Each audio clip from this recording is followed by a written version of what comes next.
I used to believe that family loyalty was unbreakable. You stand by your siblings no matter what. I certainly never expected the most vicious wound I ever received would come from my own sister. As it turned out, Linda had found fresh ways to cut me, years after the accident that left my body. A once pristine canvas, marred by jagged lines of scar tissue. And Linda, she didn't just cut me, she twisted the knife as though savoring the final twist. But perhaps I should back up. Linda's wedding, from the moment she got engaged, was poised to be the event of the year. She had chosen an upscale garden venue, meticulously curated every floral arrangement, and hovered over the wedding planner's schedule with the tyranny of a paranoid hawk. Of course, her fiancé, Andrew, seemed nice enough at first, though a bit superficial for my taste. Linda insisted they were soulmates. Good for her. I kept my opinions to myself because, as an older sister, I'd already heard countless times that my cynicism was unwelcome. She told me repeatedly that I would be her bridesmaid, ignoring my attempts to wiggle out of it. "You're my sister," she would say. "You're definitely in the wedding party." She seemed adamant that I stand by her side, as if to prove to the world that we were a united front. The truth, however, was that Linda had no intention of letting me overshadow her. She wanted my presence, under her control, in a nice bridesmaid dress, quietly hidden behind a practiced smile.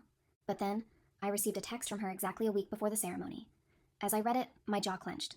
"Hey, so, Andrew and I have been thinking about aesthetics for the ceremony. We're worried your scars might be a distraction. We don't want any drama, you know? Would you consider wearing a shawl or something to cover up? We only want the best for you, but, well, it's my wedding, you understand?" That was the polite version. The real conversation, the one she had with me over the phone, was much uglier. "Do you realize how many people will be watching? How many eyes will be on the bridal party? We can't have you. I mean, your scars." She trailed off. Then she inserted a tiny laugh, the kind meant to pretend it's a joke, when in fact it's not. "We don't want anyone distracted." It was as though she was describing an unsightly stain on an otherwise pristine tablecloth. That conversation played in my mind on a loop, even when I wasn't consciously thinking about it. Here was my own sister telling me, no, ordering me, to hide the scars that had haunted my nights and shaped my life after the car accident, as if it was as simple as tucking away a stray piece of hair or wearing the right shade of concealer. I didn't respond with tears or screaming. I just listened in silence. A quiet rage blossomed inside me, a heat that settled into my bones. I barely slept that night, but not because I was sad. Mostly I was planning.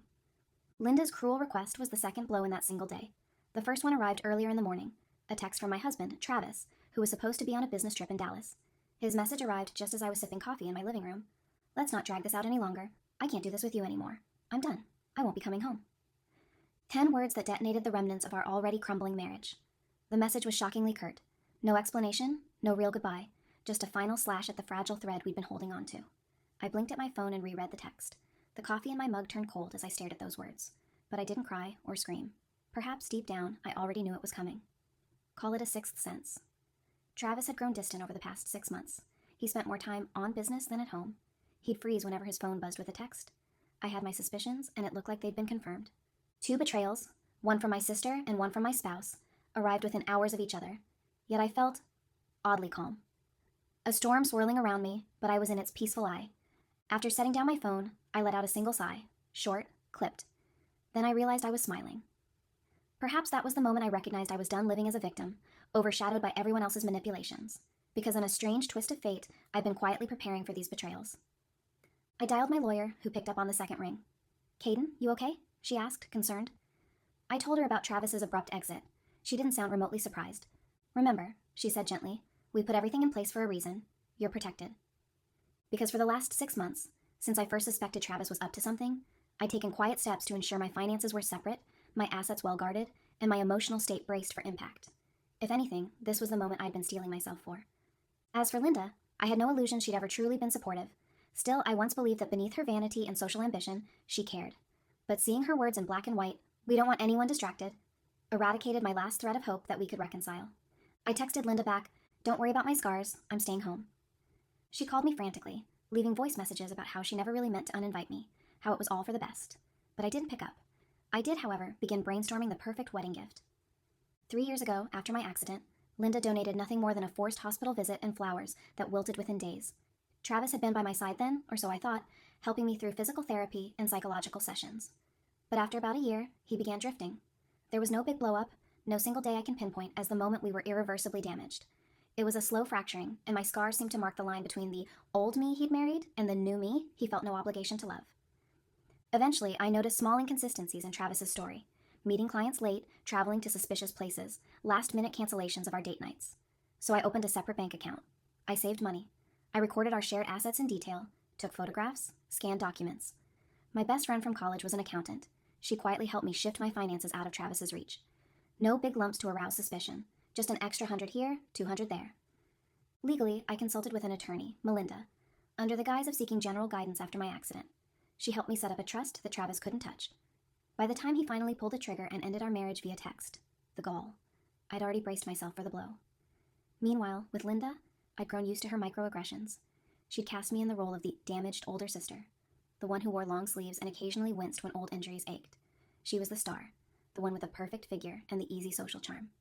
At family gatherings, people whispered about my scars, but Linda reveled in the pity that floated her way.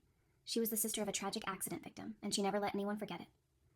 The day I texted her that I wouldn't be at the wedding, I purchased a velvet box. Inside, I placed a pair of documents that, under normal circumstances, wouldn't mean much to anyone else. But for Linda, they would be devastating, because Linda had her own secrets. Linda, never one to sense danger until it was far too late, happily posted on social media about her upcoming wedding. She broadcast every detail: the pastel color palette, the imported roses, the horse-drawn carriage. Yes, she'd actually rented one. People gushed in the comments, praising the couple's fairy tale romance.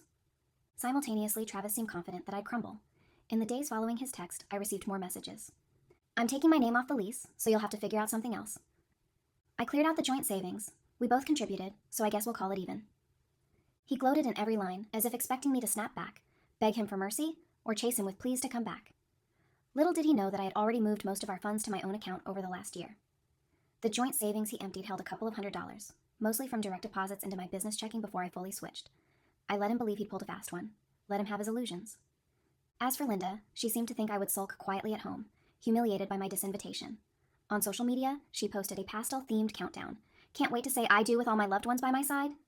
The caption oozed with self-satisfaction. So many people liked and shared it, all convinced Linda was the glamorous bride who had it all. Well, not for long.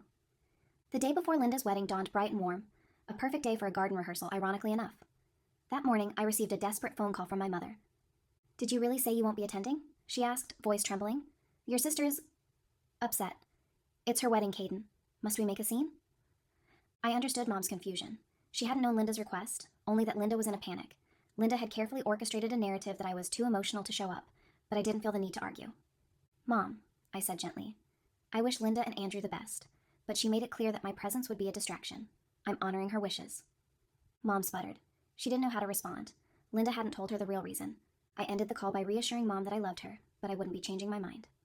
The silence that followed felt liberating. Meanwhile, behind the scenes, I knew Linda's petty demand for a perfect ceremony was already costing her big. She'd insisted on an elaborate floral canopy that cost a fortune. She had no idea that the payment for it never actually processed. Why? Because the card she used was mine. More specifically, it was a card I'd once given her as a courtesy to help with wedding expenses, as we'd verbally agreed to share some costs. Before she banished me. I canceled it a few days after her phone call. The florist emailed me earlier, confused that the payment was declined. I told them, politely, that I wouldn't be covering any wedding expenses. The florist would have to chase Linda for the funds. That was only the tip of the iceberg. Linda had grown used to leaning on me, financially and logistically, over the years.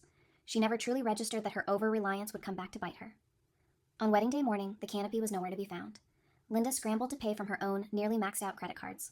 Worse yet, I had one final gift, arriving just before the ceremony began. While Linda's wedding day descended into chaos, I was at a location miles away, officially signing the final papers to open my second business location. I run a small marketing firm specializing in social media campaigns for boutique companies, and it turns out I'm good at it. Over the last year, I'd taken every heartbreak and turned it into drive. I'd found new clients, expanded services, and raked in enough profits to launch a new branch.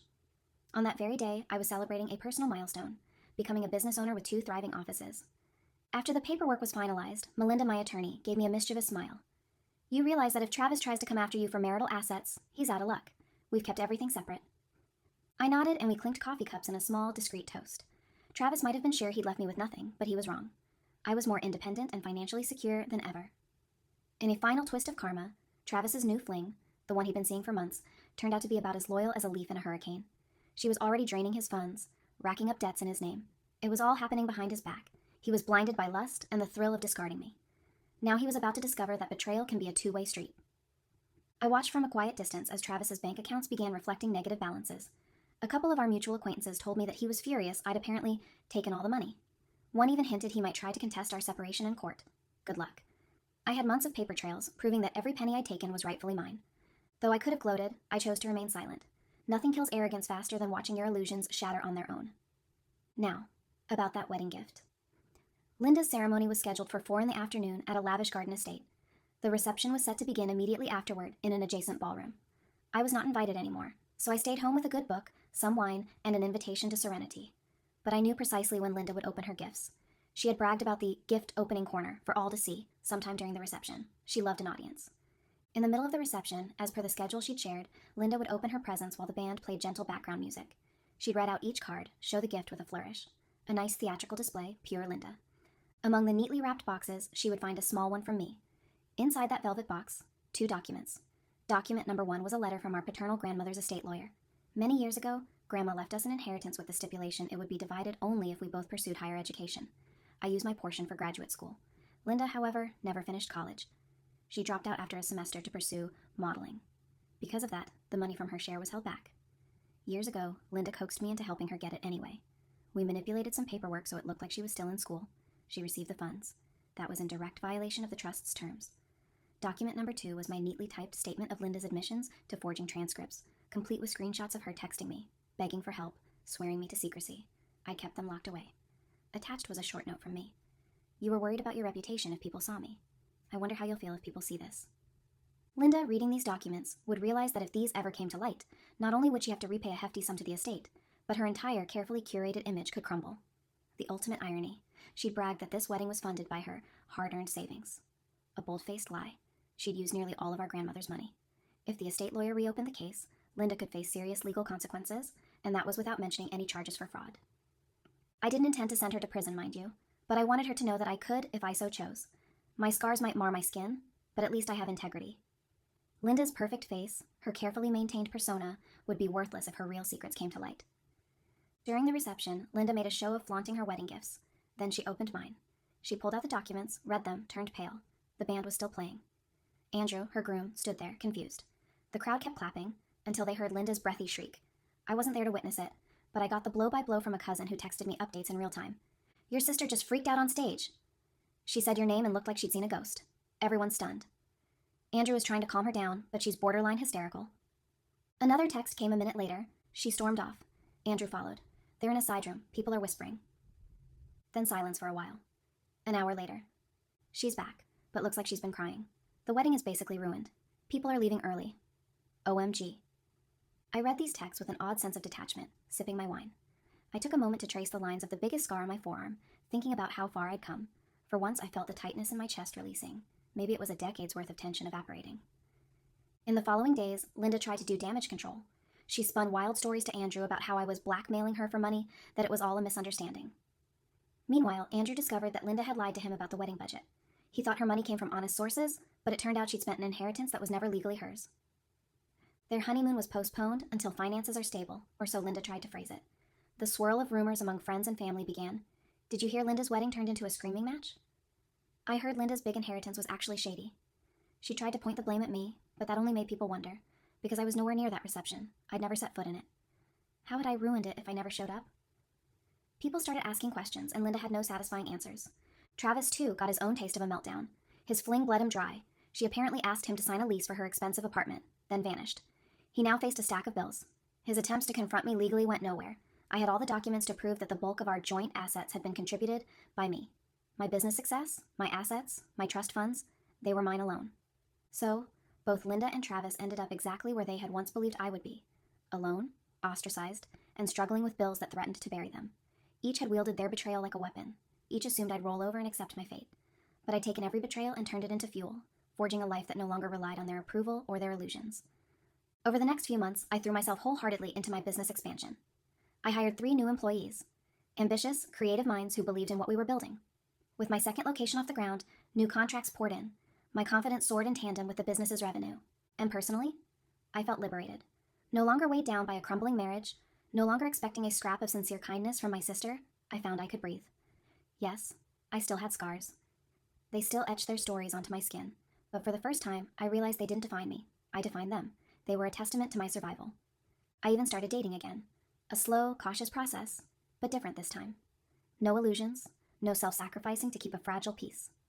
I discovered that many people don't care about scars at all. Some see them as signs of strength, of life lived fiercely. One late afternoon, I found myself strolling through the city park where Linda had initially planned her engagement photos months before. A memory flickered. Linda insisted she wanted the perfect shot with blossoming trees and me standing by her side as the supportive sister. Except, I was never truly in the frame, was I? On that day, as I wandered among the gardens, I noticed a couple taking engagement photos near a fountain. The bride-to-be brushed a stray curl of hair behind her ear, gazed up at her fiancé with eyes brimming with love. They looked happy, and it didn't feel like a punch in the gut. Instead, I felt content for them. That was their story. Mine was still unfolding on my terms. I ended my walk at a quiet bench, taking a seat to reflect. My phone vibrated. It was a message from Linda. She rarely contacted me nowadays. We'd spoken only once since the wedding fiasco. The text was short, halting. Is there any chance we could talk? I stared at the screen. I could practically hear her subdued tone, imagine her pride swallowing itself. Maybe she wanted help, or forgiveness, or both.